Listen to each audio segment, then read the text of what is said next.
Hey, this is BJ from This Old Family Home, and we're near the end, but these steps take the longest. I've been painting all week. This is me and my family. We live a relatively normal life. 2 kids, 2 jobs, a dog, and a house. This is me on my last day of work as a manufacturing engineer. My last day was exciting and terrifying. 2 weeks later, we got the keys to our next major project, a house in need of major renovation. The day that I carried Jessica over the threshold started my new job. Now I look like this. And this is how Jessica and I spend many of our evenings and weekends. This is This Old Family Home. At least I can see the light at the end of the tunnel. After I'm done painting, then I'll just be refinishing the floors and then putting up all the trim and all the trim around the door. It's gonna take forever.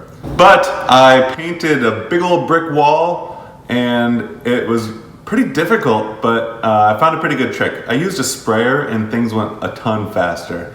The roller worked better than I expected, but I still had to get in where all the mortar was. Most of it was recessed where there was gaps, and so the sprayer got right in there. But let me show you a few tips I learned from painting that brick wall, and also I had to touch up all of the seams between the wall and the ceilings in both of the bedrooms and also in the bathroom. When I got started painting this week, I thought there's nothing to it, and I just jumped right in, but I learned a lot over the course of the 4 or 5 days of painting. And tip number 1 is to buy a good quality brush. I bought this middle quality house brand from Home Depot, and I just struggled with it for 2 or 3 days.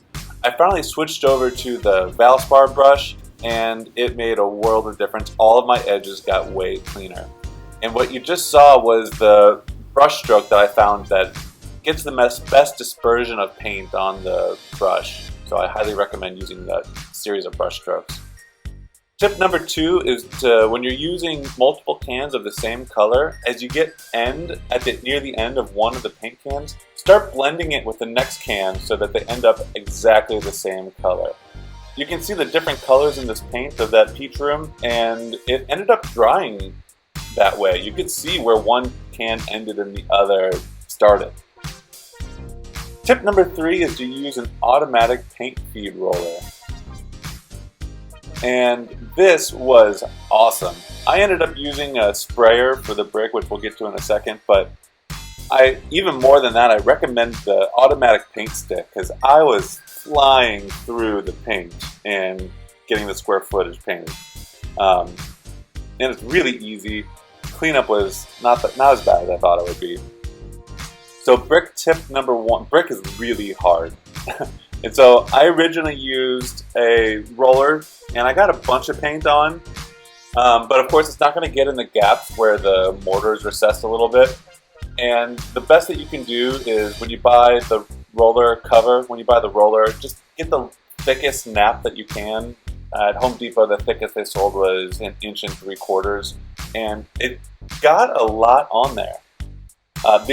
You can see where some of the places that are missing is around the mortar. The way that I ended up getting into those gaps was I broke down and bought a paint sprayer. It's handheld, it's by Wagner. It was $140, and it puts a lot of paint up pretty quick, and it immediately covered up all of those gaps in the paint. That ended up being a great purchase because if I were to go through with a paintbrush, it would have taken me absolutely forever. And using the paintbrush on the brick takes a lot of paint as well, so this saves some paint. Well, that's about it. I keep thinking we're gonna have an exciting week, and probably the most exciting week was when we had a bat. Not that I want another bat, but that was, it was exciting. All right, well, I will see you next week. Make sure to hit the like button, the thumbs up button, and hit subscribe so that you get to see more of these weekly vlogs. And I'll be showing you how all these projects are gonna actually look when they're done. All right, I'll see you next week. Bye.